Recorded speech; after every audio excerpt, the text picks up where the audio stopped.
Each year, the Austin American Stateman selects 12 individuals and families in Central Texas to participate in their Season for Caring Giving campaign. These individuals and families are selected from nominations submitted by local nonprofit organizations like Wonders and Worries. For this episode, it is a complete privilege to be joined by this year's Wonders and Worries nomination, Inocente Lopez. Welcome to WonderCast, a community collaborative podcast supporting families navigating the complexities of chronic illness. WonderCast is made possible through the generous sponsorship of Texas Oncology. Texas Oncology, more breakthroughs, more victories, experts in cancer care. Immigrating to America at 12, helping to raise her sibling without parents at 14, and the incredible love story that followed. Inocente's story is one of bravery, determination, young love, faith, hope, and gratitude. I am so excited to share her with you today. This is Inocente. My name is Inocente Lopez. I go by Gina too. I'm originally from Mexico, the south part of Mexico, a city called Puebla. And I'm from a little small town outside Puebla. It's about 3.5 hours approximately. Small town, like real deep in the mountains. So beautiful. A lot of mountains. I came to America a little bit before 13 years old. I lost my parents at different times, my dad when I was 7, 12 when my mom died. My older sisters, they decided to bring 2 of the 3 last girls left in the family, and the younger one stayed in Mexico. So we are a big family. I love families, I tell you. And everybody who knows me, they know that I'm very family oriented. I just love to keep my families together. My sisters, we are very close family. They brought me to America, and after losing my mom, we had to cross the border, Tijuana and San Diego. It was hard. It's it's a bad experience for sure, but we made it here. It's a hard process. It's a hard thing to do. It was scary for sure. It's very scary. And not only that, I think I was just more scared to start in a new country. Just losing my mom. Did you just speak Spanish at that point? Just Spanish, yeah. I didn't even know my ABCs or anything like that. You just never stop learning. I feel like I still have a long way to go, and I still learn new words, and I still try to keep learning new words. You never stop. Yeah, you never stop learning a language. I live a little bit with my oldest sisters. I'm the second of the youngest, but at that point, they all were married. They all had kids, and somehow, I just ended up on my own, and my younger sister. At that time, she was already here in America. So just as I was almost 16 years old, and I have my own apartment in New York City, working in my cousins. We call them there like grocery store, like convenience stores. My cousins, they have a business like that, and they were nice enough to give me a job at almost 14 years old. I was already working with them, and I worked with them until I think I want to say like closer to 19. I was able to work and still stay in school, like high school, and part of college. I was able to put myself in college. I got an associate's degree in occupational therapy assistant, which I absolutely love to do. Work for rehabilitation hospital here in Round Rock. And I love it. I've been there for 15 years. When I was working at my cousin's convenience store, I met my husband, Giovanni. He lived on the same street. So I used to work at the corner. My daughters love when we go there because that street, 32nd and 34th Avenue, it has so many memories of us. That's the place where I work. That's the place where my husband lived. And right across from the convenience store, that's where I used live. That's where I have my apartment. It means so much. I mean, of course, for me, but also for my older daughter. She has a nice picture, and she has it on her phone screen. And when people say, "Oh, where is that?" Oh, and she says, "This photo has so much to tell." So that's how we met. I knew him. I mean, I saw him a little bit before I was 14 years old, really, because that's when I started working there. But at that time, he had a girlfriend, and I was so busy myself too, like with school and work. And not until we were like closer to 18 years old, that's when we started dating.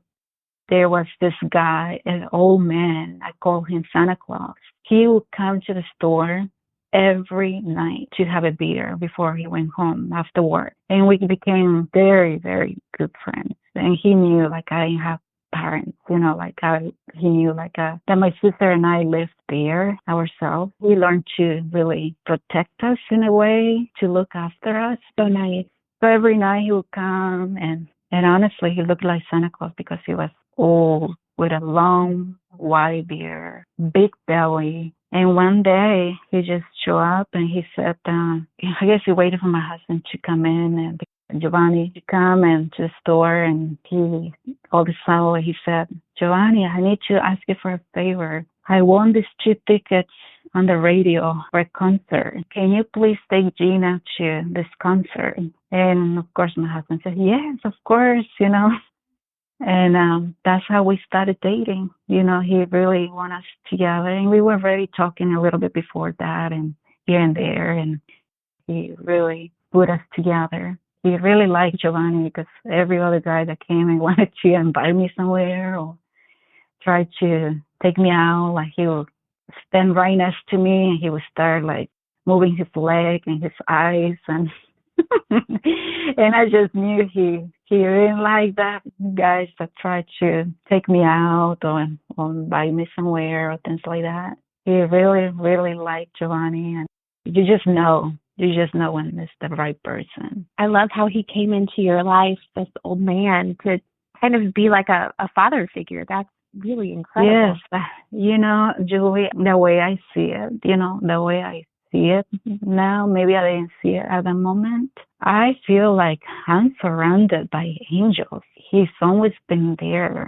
God has been there. Angels been around me because there was no way in New York by myself, almost 16 years old, with my younger sister. And we did what we could, like to behave ourselves, do good, to not to fall into, like drugs or I just feel like they're always angels. They were there beside us, they were right beside me, my sister, and they were taking care of us. That's the way I see. And that guy, we call him Cubita because he's from Cuba. He was in Cuba with that. Yeah. He was there, He didn't have to take care of me, He didn't have to protect me. So yeah, I wish you could see a picture. Yeah, I have a picture of him.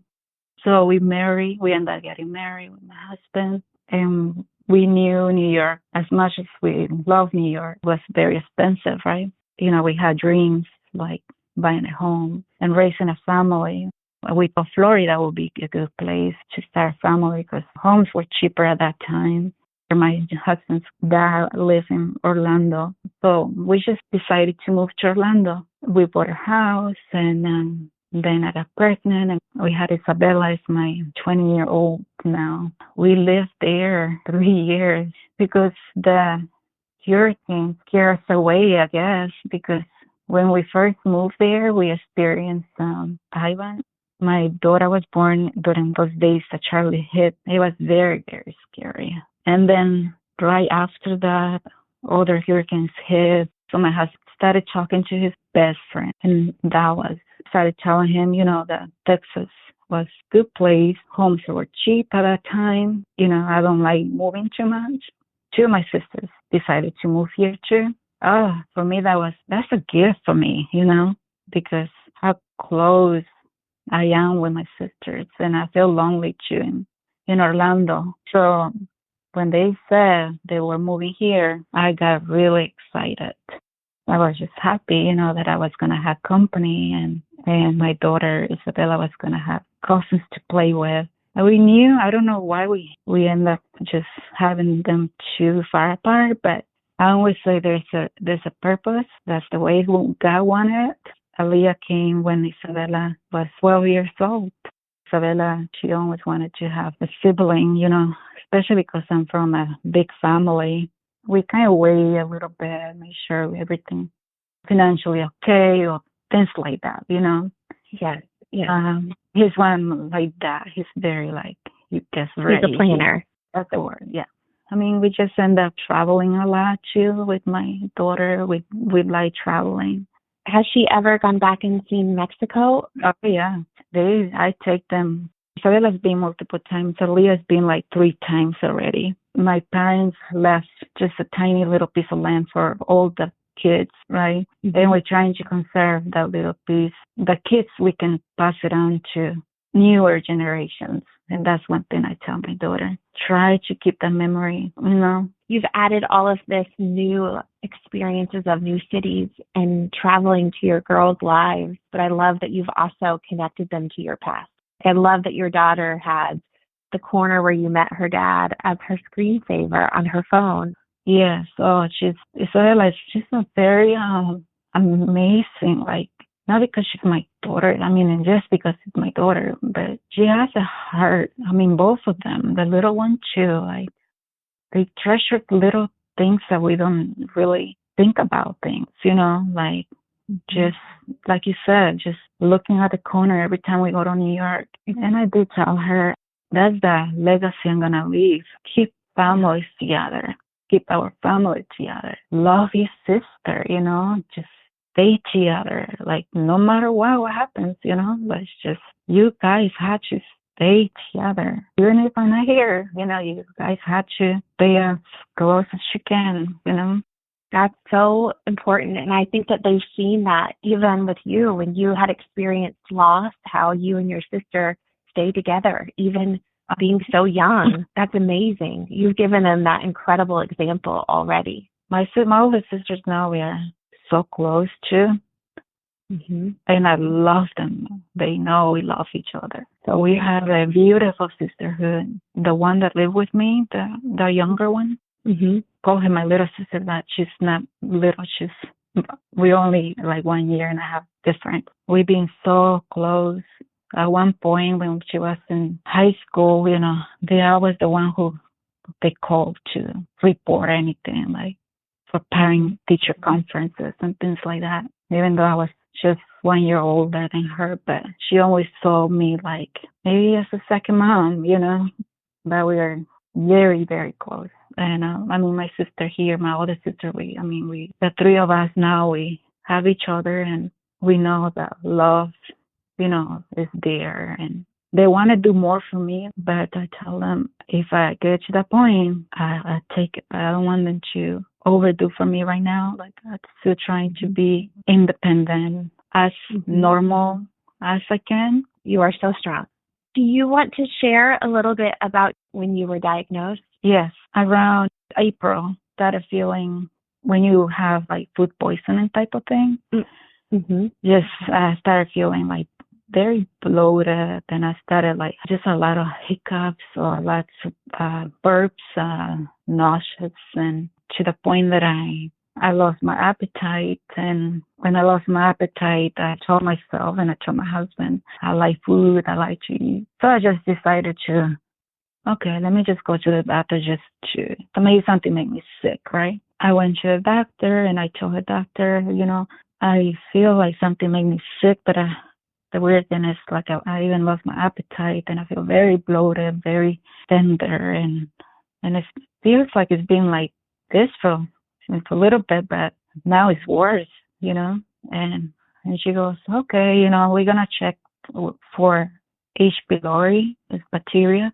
She did the ultrasound, and the H. pylori test came up positive. So we're waiting for the ultrasound results. They called me a day, I think it took. I don't remember exactly.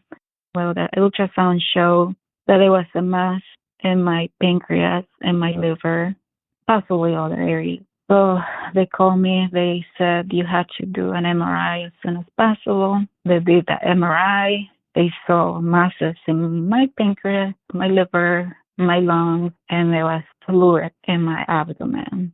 They called us in to tell all this, and at that point, the doctor says we had to move fast because it looks like, this cancer, and it's pretty aggressive. Looks like it's aggressive. She starts making phone calls with, with a surgeon, oncologist, to take me as soon as possible to do the biopsy. And they took me in. When you start this process, everything looks like, everything is like waiting, You had to wait for a week or two for biopsy. You had to wait till a week or 3, 4 to see the oncologist. And it just happened that I met this oncologist at work too. She was a daughter of my patient, and and she also like called me around that time, and she asked me how I was doing, and I told her all about what was going on, and I told her I had to wait for the oncology surgeon to take me in. She also made phone calls to move me as fast as they could.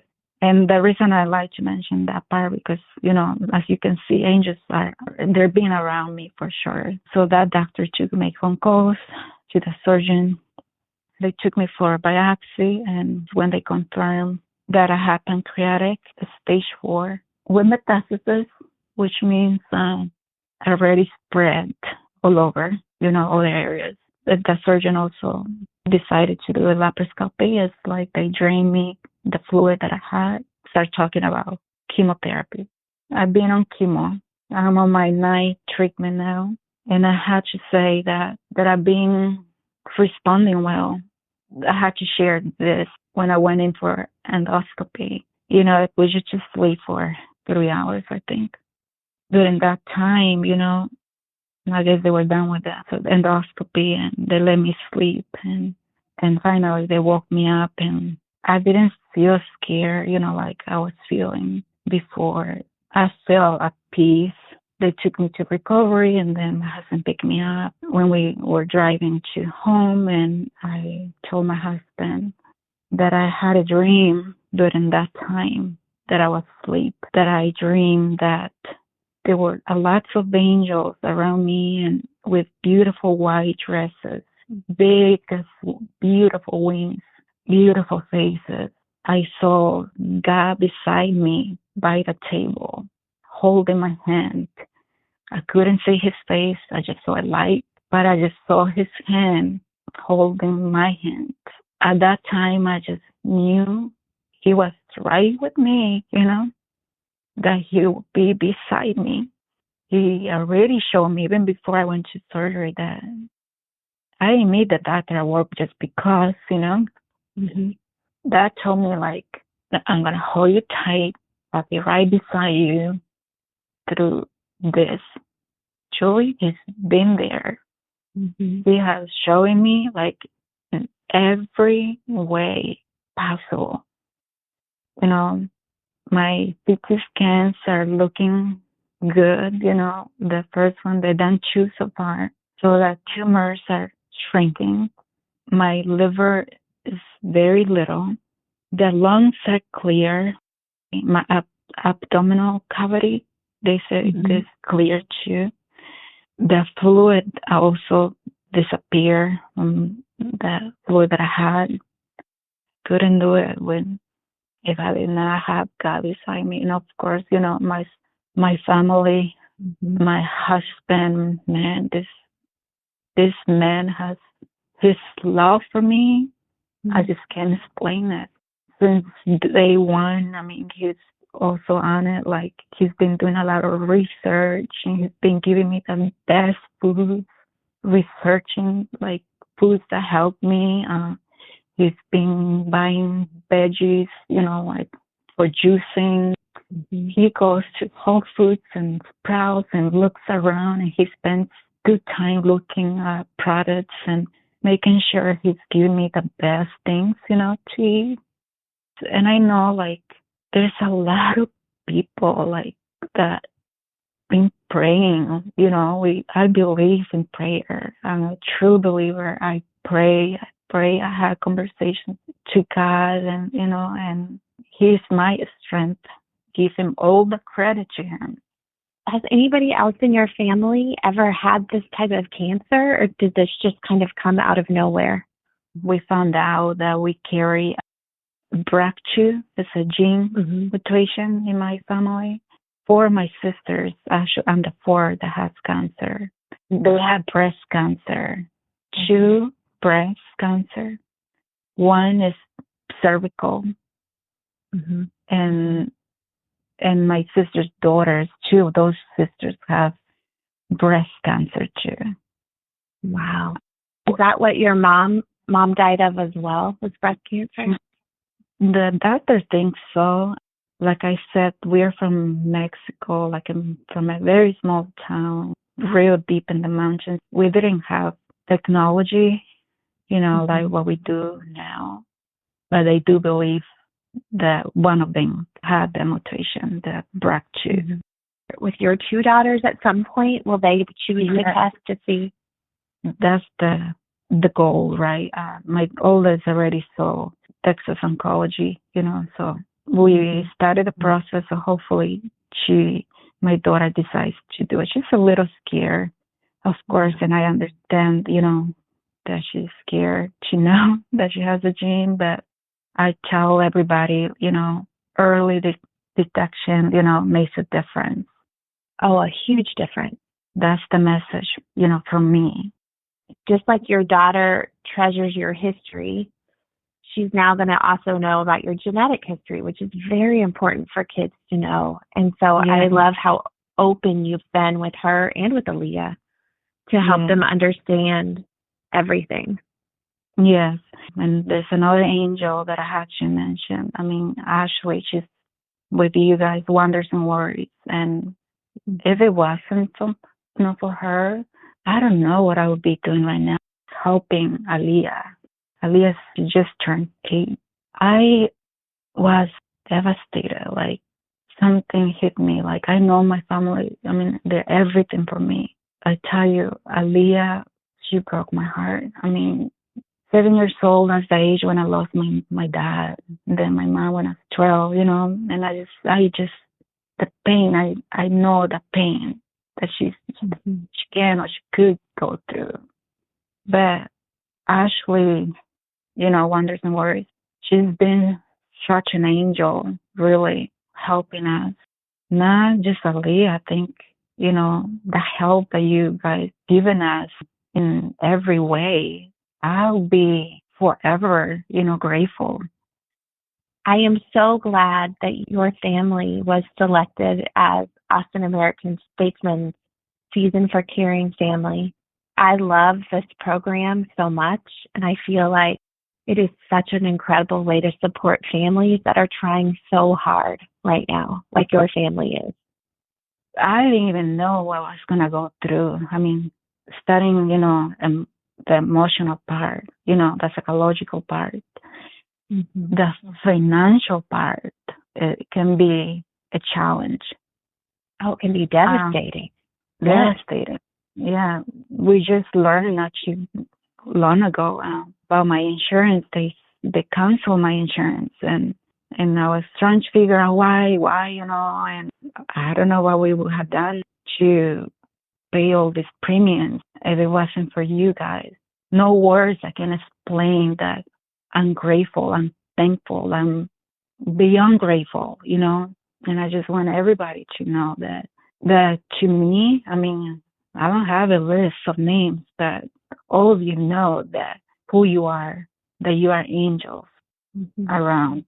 Well, we are so hopeful that people listen to this and feel called to donate to Season for Caring, and we will link all about your family.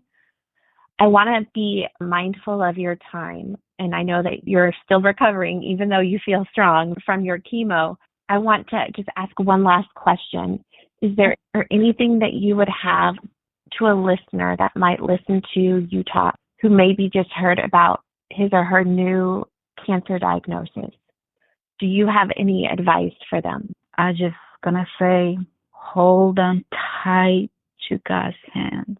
Don't stop talking to him. Don't stop praying. I had to believe I'm going to be okay. And I stay positive as much as I can. I live my life as normal as I can. I still do everything at home. I stay active. I go for walks. If I have a good day, I might go to the gym, just do easy exercises when I don't have chemo. I look at nature. I spend time with my daughter, my husband, and even just staying home, just relaxing. You just have to find joy, even though we're going through this. I just want to enjoy my whatever time I have left. But I do feel like I'm going to stick around for a while. I just want people out there to really, that we can find joy, that we can believe, especially in these moments, like I know every day we should be thankful. And my husband always tells me every day should be a Thanksgiving, every day we should be grateful. And yes, that's the way it should be. But sometimes we take things for granted, right? But we still can find joy. Whatever God decides, He will decide. And I respect that. But we're going to fight for sure. Thank you for tuning in to our podcast today. Please subscribe and continue to check back as our content is ever evolving. For questions or specific content-related requests, please send an email to podcast@wondersandworries.org.